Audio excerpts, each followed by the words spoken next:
This episode is brought to you by the mobile puzzle game Best Fiends. Hey everybody, you know by now that I love the game Best Fiends. It's the game everyone is talking about. I love it so much because it's a perfect break for my true crime research. It still really challenges my brain because it's a puzzle game, and you know how I love solving puzzles. But it's a casual game, so it doesn't stress me out, which is perfect these days. And lately, I've been using it as a fun way to connect with my friends and family, while still social distancing. It's fun to casually compete with friends, since we're not really doing that in person right now. This awesome mobile puzzle game is so much more than your average mobile puzzle game. It's 5-star rated with over 100 million downloads, thousands of fun levels, and tons of super cute characters to collect. They've created a whole world right on my phone. It's bright and colorful with great graphics, and there's a story about all these characters. I just unlocked Napoleon, and I love that he wears a cute little thimble as his crown, and holds a matchstick as a scepter. Plus, he has this awesome power that just blows things up, which is always kind of fun. And there are also new in-game challenges and events every month, so the game always feels fresh and you'll never be bored. You can even play the game without using Wi-Fi. No bandwidth? No problem. Trust me, you don't want to miss out on this game, so join me, my friends and family, and millions of Americans who are already playing this fun puzzle game. Download Best Fiends for free on the Apple App Store or Google Play today. That's friends without the R, Best Fiends. A fascination with the unknown has led me to research countless unsolved murders and missing persons cases. These victims are often forgotten in the hustle and bustle of everyday life. Nevertheless, they need their cases recognized in order to keep investigators working on it. These victims also deserve justice and peace in the afterlife. Here I will share them all with you, giving both the facts and the theories, every Wednesday at 3:30 a.m. Check out The Great Unsolved for more information.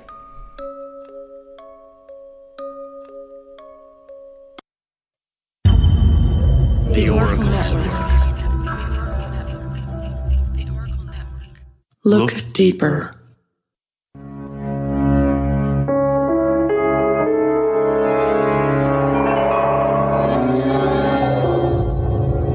This is True Consequences, a true crime and mystery podcast with stories based in New Mexico in the American Desert Southwest.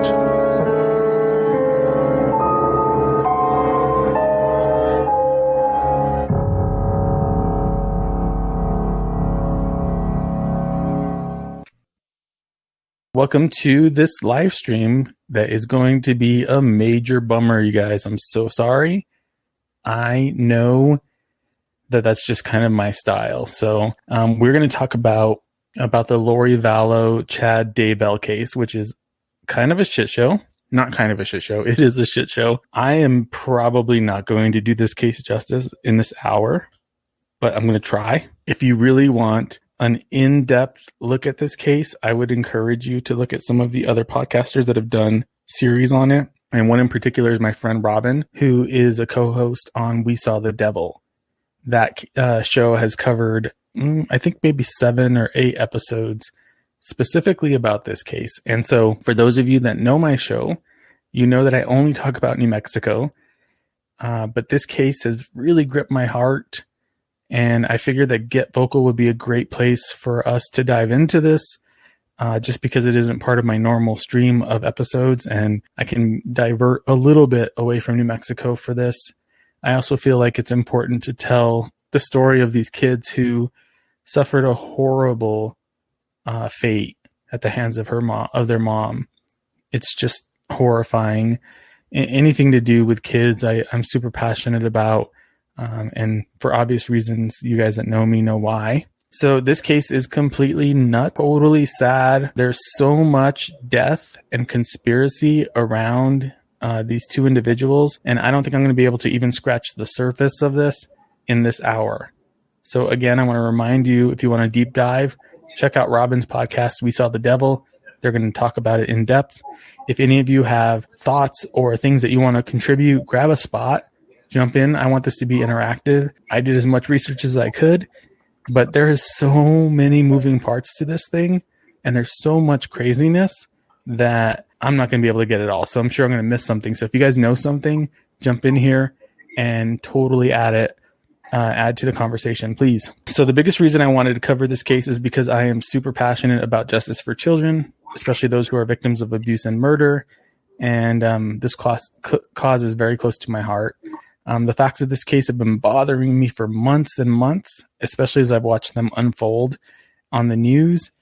And I just decided that because of recent developments, I would want to try to bring Tylee and JJ's story to you guys. But hopefully you can help contribute to that conversation as well. So earlier this week, the news broke that there were bodies discovered or recovered from a property in Idaho which belonged to Chad Daybell. The news confirmed the fears and the speculation that many in the true crime community had for months already. And investigators have said that the bodies they found belong to 2 children. It hasn't been confirmed yet, but it's very likely that these bodies are Tylee and JJ. The fact that everybody in the true crime community was convinced that Lori murdered her kids doesn't make this any less sad or horrifying. Like, we all thought that. We all hoped that that wasn't the case, but unfortunately, it's looking more and more like that. Our suspicions have come true. So this is the story of JJ and Tylee and what their mother did to them. And this case involves murder as well as child murder and cult activity. So if you can't handle that, take care of yourself.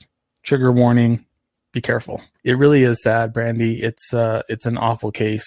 I'm just feeling really overwhelmed with the details of it. This all started at least the public knowledge of it started in September of last year. 2 children went missing, 17-year-old Tylee Ryan and 7-year-old JJ Vallow. The disappearance of these kids led to a nationwide search and heavy media coverage, which, if you haven't seen it, it's been all over the news. The last place that Tylee was seen was Yellowstone in early September of last year. And JJ was last seen in class September 23rd. The kids were never reported missing by their mother. While they were missing, their mom, Lori, seemed completely unworried and unconcerned with the fact that the world was looking for her kids. In fact, she was in Hawaii getting married to her 5th husband, Chad Daybell. Chad is a doomsday prepper podcaster, put that in air quotes, as well as an author. But before we go there, let's look at some of the events that led to the kids' disappearance. Lori married her 4th husband, Charles Vallow. He was an investment banker. They got married in 2006. And in 2012, they adopted a little boy named JJ. And JJ was the son of Charles's nephew, so Charles Vallow's nephew. The family could not take care of him because of a bunch of circumstances, and Lori and Charles decided to take him in. He had special needs, he had autism, and they felt like he was a perfect addition to that family. And from all outside perspectives, it seemed like a very loving situation, at least at that time. Okay, so from all outside appearances, Lori and Charles had a happy marriage and a happy family, and they lived in Arizona outside of Phoenix, and everybody seemed to think that everything was great. They interviewed on Dateline. I don't know if you've seen that yet, but on Dateline, they interviewed one of Lori's best friends, and she talks about how happy Lori and Charles were together and how much they doted on their kids. So for all of the people that were around them, what we're about to talk about is way outside of character from what they were used to seeing from them. Okay, so the family moved to Kauai, and everything seemed to be going perfectly until Lori started to become obsessed with a man named Chad Daybell. So a bunch of strange stuff started to happen as she found this author's books and podcast. She started doing these weird things, like she disappeared for almost 2 full months. She just took off and left her kids with her husband and didn't say anything. She was just gone. When she came back, she did this crazy thing where she found out her husband was on a business trip, and she canceled his return flight. And not only that, but her and a friend went to the airport to steal his truck so that he had no way to get home once he eventually was able to fly home. Around the same time, she allegedly stole $35,000 from his business account. So he was an investment banker and he was helping clients or whatever, and he had some commission-based employees that worked for him. And because of her withdrawing that $35,000, he was unable to pay them. And then that created a whole bunch of issues for him in terms of people filing complaints and threatening to sue him because they weren't getting paid for work that they had done for him. She started to share these really strange theories about spirituality with her friends and family, including Charles. And she said things like, I'm a translated being. She said that she was a god and that she was meant to help usher the chosen people into the end of days, into Armageddon, and to create a safe haven for these people, and stay with them until Christ came back to the rapture. Thank you, Melissa. Yeah, so to prepare for the rapture and to ride out Armageddon. So they were going to create this like commune where they had all of these non-perishable foods and weapons and stuff like that to ride out the end of the world. Jen said, God loves a prepper. I mean, somebody has to. They were going to ride out the rapture, and all of these ideas that she got came from Chad Daybell. She also believed that, and she told this to Charles, her husband, she said he had a demon inside of him. And she believed that he was already dead. And so part of this like crazy spirituality that she was a part of believed that your soul could leave your body at any time, which would make you basically dead, like you would already be dead. And then that would leave your body open for a demon or a zombie to take over. So she believed that her husband, Charles, was already dead and that a demon was living inside of his body. So that kind of sets the scene for what's going to come, and it gets bad. It gets way worse. Okay, so Chad Daybell, he is a religious author who wrote several books about the end of days. I believe they were classified as fiction. He also had a podcast that he helped produce with a bunch of other people called Preparing the People or Preparing People. And he produced this podcast to share his belief about the end of times. And Lori became completely obsessed with his work. So one day she just decided to leave her family. Her husband came home. She was gone. Everything was gone. And the thought is that she left Arizona to go meet with Chad. This is when she started like texting her husband saying, I'm the chosen one. I'm a god. I have supernatural powers. And she also believed that she could talk to the dead. It's possible, I guess. She told her husband that if he attempted to stop her from following her destiny, that she would murder him. Again, completely rational. As like any rational human being would, he was like, you guys, peace out. I'm done. I'm going to file for divorce. So Charles was afraid for his kids, and rightfully so. His wife was acting completely irrational and even manic. And on the Dateline NBC special about this case, it's 2 hours long. One of her best friends talks about how Lori left Arizona, flew to Kauai to meet her friend, and told her, hey, guess what?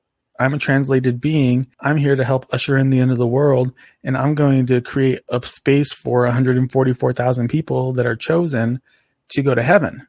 And you're one of those people. And all you have to do is leave Kauai, leave your family, leave your kids, leave your husband, come with me to Rexburg, Idaho, and we're going to ride out Armageddon, and you're going to go to heaven with me. And her friend was like, no, peace. So Lori basically, after that meeting, just took off. She went back to Idaho and left Kauai. But her friend described her behavior as completely disorganized and manic. And it was completely out of character for the person that she knew when they lived in Kauai together. Okay, so Charles files for divorce. Lori is a god who can lead the chosen 144,000 people to heaven. And on July 11th, Charles went to pick up, so I'm sorry, you guys, my timeline might be completely screwed up. My apologies for that. But on July 11th, 2019, Charles went to pick up his son JJ from Lori's rental home, where Lori was living with her brother Alex and her daughter Tylee and JJ. So he goes to pick up JJ for school. Something happened. It's not very clear exactly what happened, but Charles ends up being murdered by Lori's brother Alex. So you can hear the 911 tape. It's out there. Alex calls 911 on himself, and he claims that he shot Charles in self-defense. And he also claimed that Charles was being physical with Lori and that he shot him to protect Lori and Tylee. Lori claimed that Charles had left his phone in the house and she began snooping on it, and that's why he got physical and angry. They also claimed that Tylee grabbed a baseball bat to defend her mom and that Charles took it from her and threatened her with a bat. They said that Charles hit Alex in the head with a bat. So there's a body cam video of this whole situation when the police get there. And Alex is behaving in a really calm, strange way. Like he's just completely chill. Nothing bad happened. He didn't just kill his brother-in-law. And you see him, he's just having a conversation like, yeah, this happened, blah, blah, blah. But he's also like dabbing at this cut on the back of his head. And the police are talking, the detectives talk about this, and they say like, there's no way that this tiny cut was caused by a blow to the head from a baseball bat. It's not possible. So that kind of throws out that whole theory. The other strange thing that happens on the body cam, Lori and Tylee apparently left the house to take JJ to school. They come back when the cops are there, and the cops start interviewing them. Lori is completely aware of what happened. She already knew.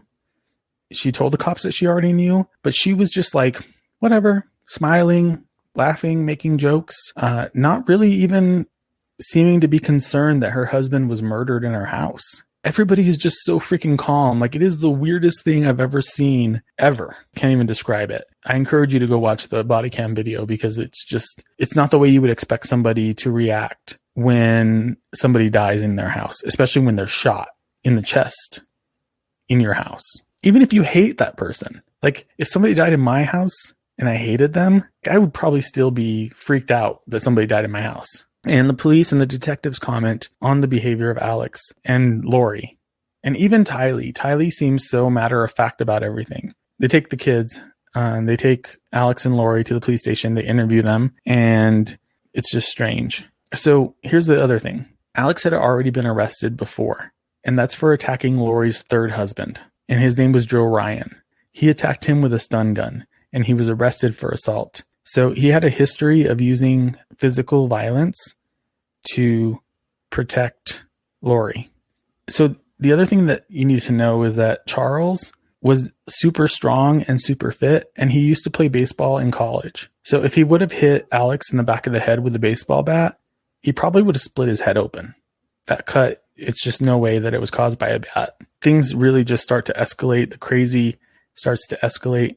Everything gets completely out of control. After Charles dies, she messages his kids and just says that your dad's dead. They ask her, to clarify. They ask her, what happened? Can you tell me what happened? She doesn't respond. She just leaves it at that.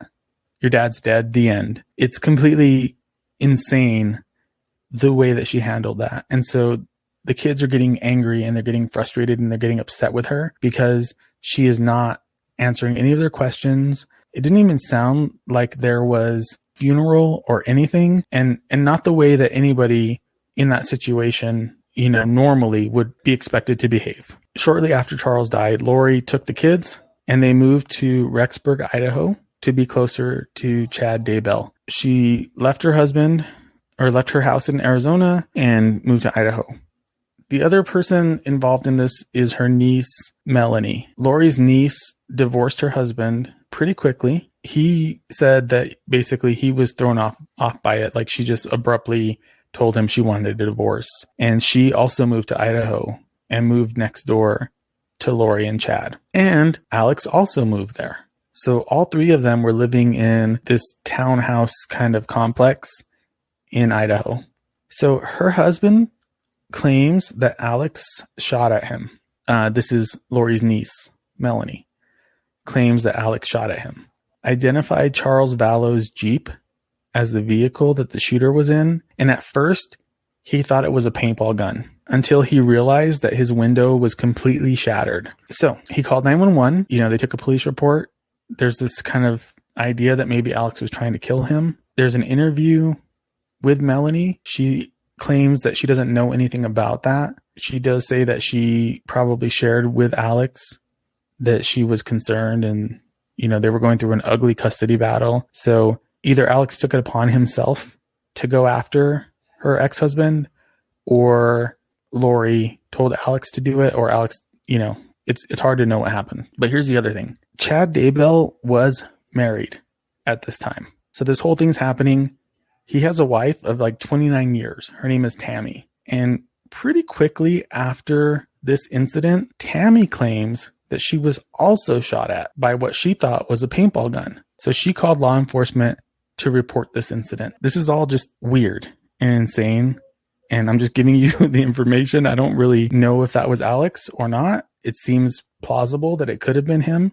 Unfortunately, Tammy died on October 19th, 2019. She died in her home. It seemed like natural causes.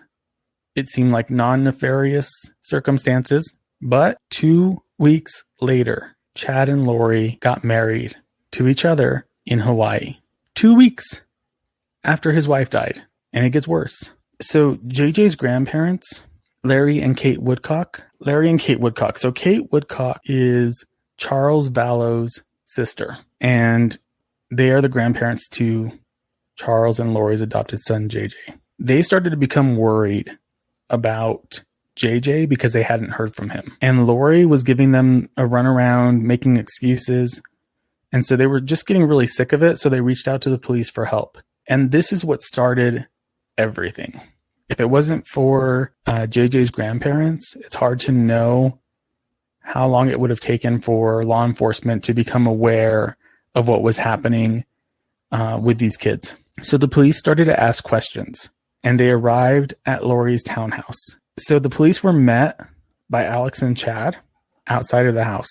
And this is where it's like completely absurd. Alex told the police that JJ was with his grandparents in Louisiana. Like, how stupid could you be? He had no idea that the reason the cops were there were because the grandparents had made the call to the police. So he immediately lost all credibility in that situation. Very stupid. So of course he didn't know that. Then Lori, when they asked her, said that the kids were in Arizona with a friend when she was questioned.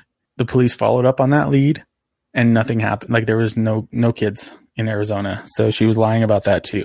So the very next day, the police came with a search warrant to search through Lori's home. They also searched Melanie's home and Alex's home. However, the pressure had begun to build on Lori and Chad, and they took off to Hawaii, probably the same day that the warrant was executed on their houses. And then this caused the police, of course, it's like red flag, everybody. This caused the police to issue a nationwide warning about the kids.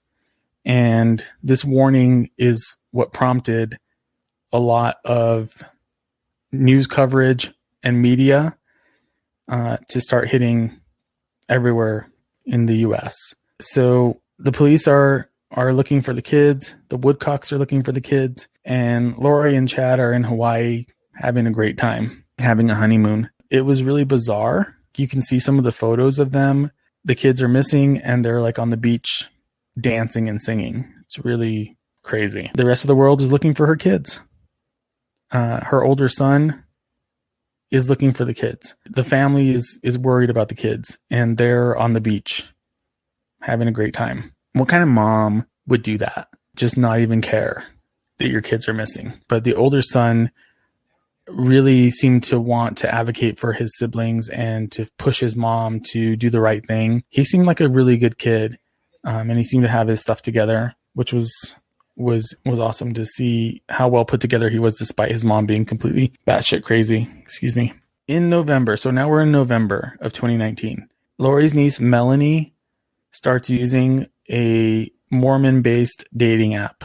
And she met a man. Within 2 weeks of meeting, they were off to Vegas to get married. So if you remember, her husband was just shot at. She just suddenly asked for divorce, up and moved from Arizona to Idaho, met a man on a Mormon dating app, and within 2 weeks is going to Vegas to get married. She goes to Vegas to get married. Her and her husband, Ian, were not alone on this trip because Alex joined them in Vegas. And he also married a member of the doomsday cult named Zulema. So according to Lori, Zulema could control the elements, which I guess would be like water and air and fire and that kind of stuff. So Zulema was allegedly able to control the elements. And so that was just strange, right? So Alex married Zulema. Melanie married Ian. Melanie and Ian go back to Idaho to move into the townhouse that was next door to Lori's. Alex and Zulema moved back to Phoenix for some reason. And, okay, this is crazy. 13 days after the wedding, Alex died. And prior to that, he was talking to Melanie, he was talking to Lori, and he was complaining about problems breathing. He was completely healthy man, according to everybody. And so Alex suddenly dies out of nowhere. And there's like a 911 call from Zulema's son. And if you listen to it, it's completely strange. He says, hello? The 911 goes, yes, what's your emergency? And he's like, there's an older man named Alex and he's passed out or on my bathroom or something like that. And it's weird. Like that's his mom's husband, but he doesn't they ask him what the man's last name is and he doesn't know it. It's a very strange situation. The whole thing is weird. He wasn't upset. You're right, Brenda. He wasn't upset. He was just very calm. This man is completely dead in my bathroom or on my bathroom. I don't know, but it's completely suspicious. You have Charles Vallow, husband of Lori, dead, right? You have Tammy Daybell, wife of Chad, dead. And now you have the brother who attempted to execute and successfully executed some of these people. He's dead. Plus the kids are missing. All right. So Alex was only 51 years old. The medical examiner is investigating the death. And there hasn't been any information released, but I think we can probably guess that there's some foul play here. So this is where things get even more strange, which you probably thought that wasn't possible, but I promise you it's going to get worse. Okay, so Melanie, Lori's niece, her husband was contacted by his ex-wife. She's seeing all this stuff on the news about his new wife's family, about the missing kids, about people dying. And she's like, hell no, I don't want my kids around this. So she calls him and says, you know what? I'm going to go to the police and I'm going to see what I can do about getting custody of the kids because this is insane and I don't want my kids around there. Like a regular mom, like an actual mother would do. So he says, you know what? Okay, why don't I go there to the police station with you and I'll answer whatever questions they want. I'll tell them whatever they want to know. So he gets there. He has no idea that the FBI are waiting in the interview room for him. And he meets with the FBI. They tell him that they want him to talk to his wife. This is Ian. This is Melanie's husband. Sorry if I wasn't clear about that. His ex-wife called and threatened to take the kids away. Oh, okay, cool. She told him that she was going to the police. He said he was going to meet her there to answer any questions they had. But the FBI was already waiting there for him. And they asked him to spy on Lori and Chad by wearing a wire while talking to his wife, which he agreed to do. He used the wire to try to see if they could find any information about Tylee and JJ. He did not divulge this information to his wife until 2 weeks after he had already started spying on them. And he kept track of all those conversations in a typed document. And his ex-wife actually found that document on a computer that she got from him after all of this happened. Like everybody said, Ian was wearing a wire. He typed up all these notes, and the notes are completely insane, as you can imagine. So let's go through some of those points. Lori and Chad believed that people's spirits could leave their bodies and that they could be inhabited by evil beings. And they talked about the fact that Melanie's ex-husband was possessed. You're going to see a theme here. Okay. And they even described Alex as needing to take a shot at Melanie's ex-husband. Another shocking note was that Melanie had been told that JJ and Tylee were also possessed, but by zombies, and that they needed to die. Ugh, it's just so heartbreaking and terrible that like these people saw these innocent kids in that way. I'm gonna have a hard time like not breaking down, Those crying, babies. thinking about that. I mean, they were just so innocent and they didn't deserve what happened to them. All right. So that was the gist of it. So basically anybody that stood in their way was evil and possessed, and they felt like they had the authority and the power and the ability to kill whoever they wanted or whoever they felt was evil, and they felt like they really didn't do anything wrong. Do you buy It's cult's fast. Do you buy that they Do I buy it?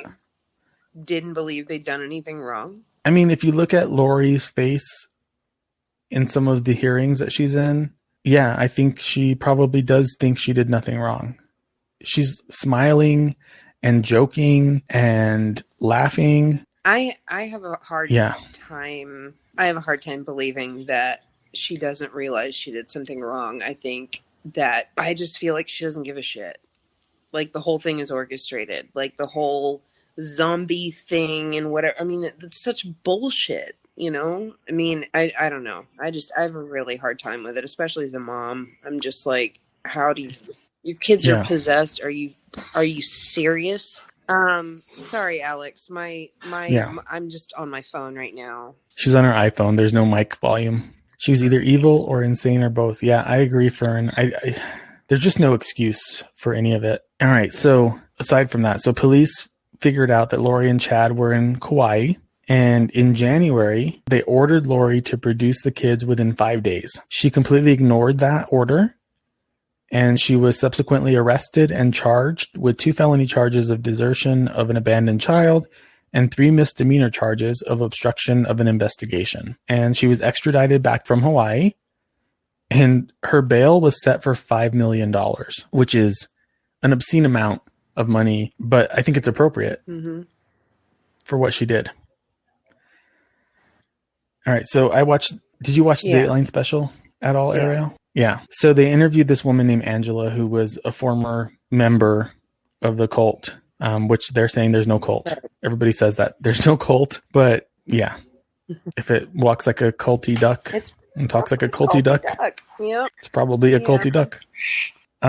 So she stated that, this is Angela, stated that Chad was well-spoken, that he was very nice, and that he believed he could move beyond the veil and enter the spirit world. He believed that it was his job to bring people to his community and to train them to prepare for riding out the apocalypse. He convinced his followers to spend thousands and thousands of dollars on rations and supplies.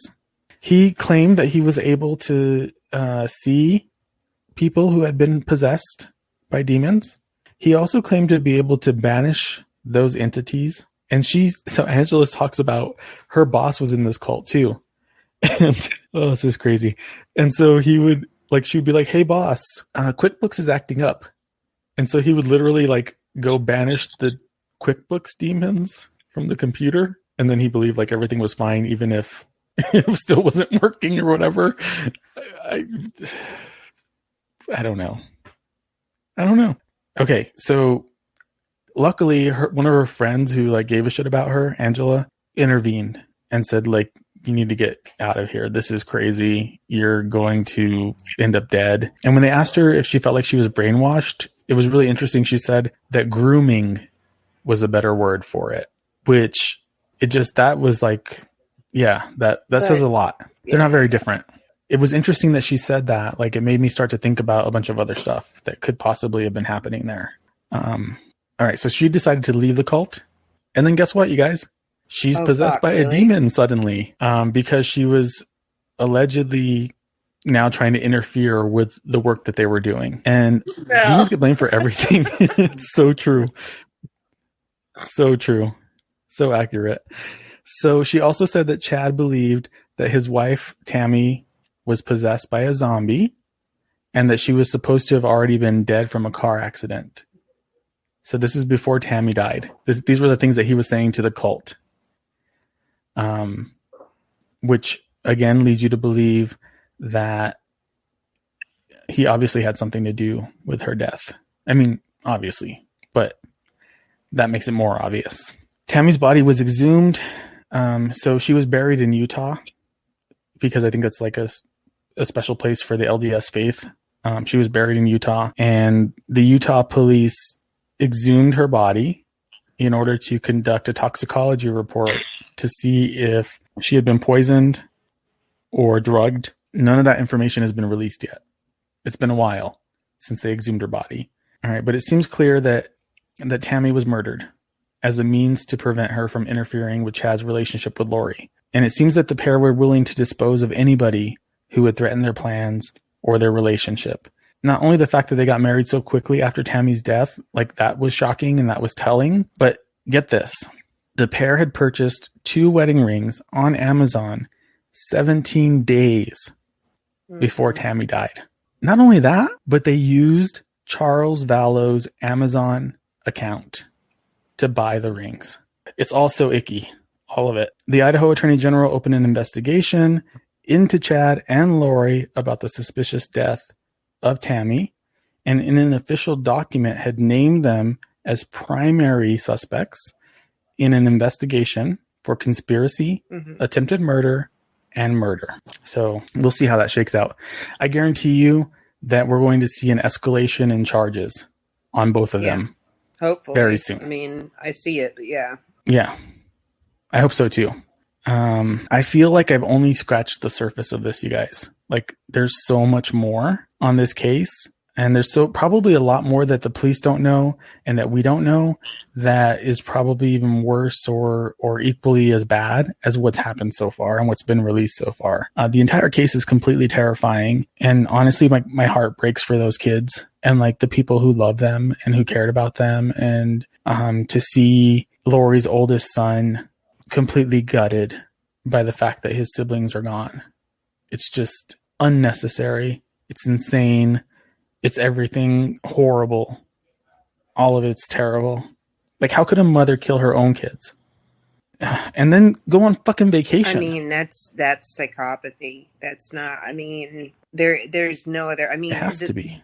The weird thing, this doesn't have a whole lot of similarities beyond just this, it reminds me of Diane Downs, you know, who is just like, matricide. Like this whole idea that like the kids are in the way, so they're expendable.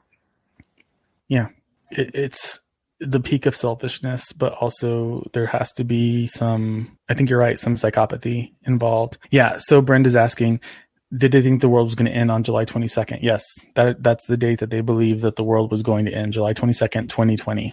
So the police have not confirmed that the bodies that they found this week were JJ and Tylee, but they did confirm that they were bodies of children.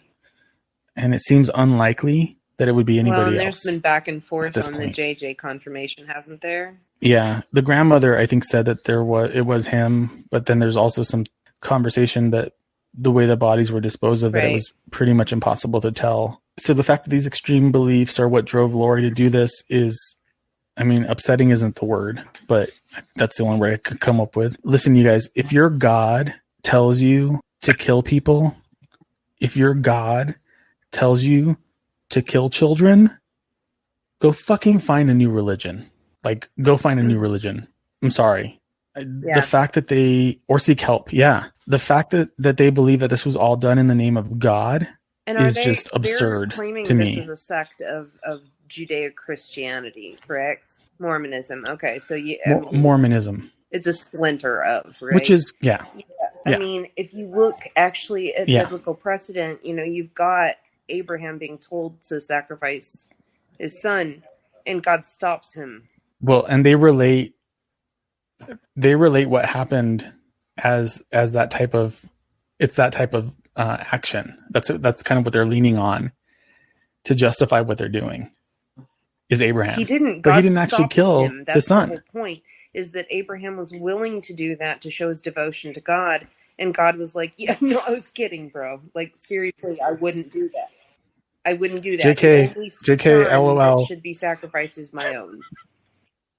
You know, so I don't... Yeah. It's, how many people are in this cult? I don't know how many people. Too many. If you ask any of the people that are involved, they deny that there is a cult. So it's hard to say, but it does seem like more and more keep popping up. I'm hopeful that we're going to see additional charges brought on. I watched the bail hearing for Chad.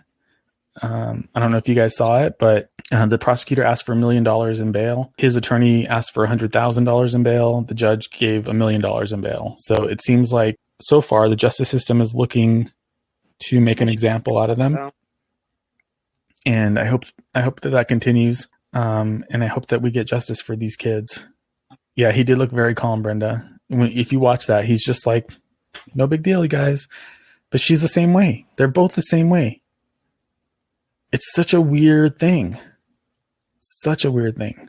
That's the background, and that's the update for what's happening with the case. And I'm sure more is going to come out of it. Hi, I'm sorry. I look like crap. Hey, Melissa. But I wanted to chime in and say really quick. Did you guys see the new TikTok video that is circulating around of a supposed nanny who was, yeah, I just saw it on Facebook literally probably a couple hours ago. But people are already like claiming her credibility is not on point because she supposedly got a phone call from a correct area code from where all this is happening. And she's like, oh, I think it's the FBI because I know all these family secrets. I'm like, oh my God, stop trying to add yourself to the narrative. Yeah. I'm like, why don't you talk to the FBI? Like, makes me think that she's just That's like so exploitive and disgusting. Thanks for listening, everybody, and stay safe, New Mexico. Thanks again for listening to True Consequences. Follow us on social media on Instagram and Facebook at True Consequences Pod, and on Twitter at TrueConsPod. True Consequences is hosted, written, and produced by me, your host, Eric Carter-Landin. Thanks for listening, and stay safe, New Mexico.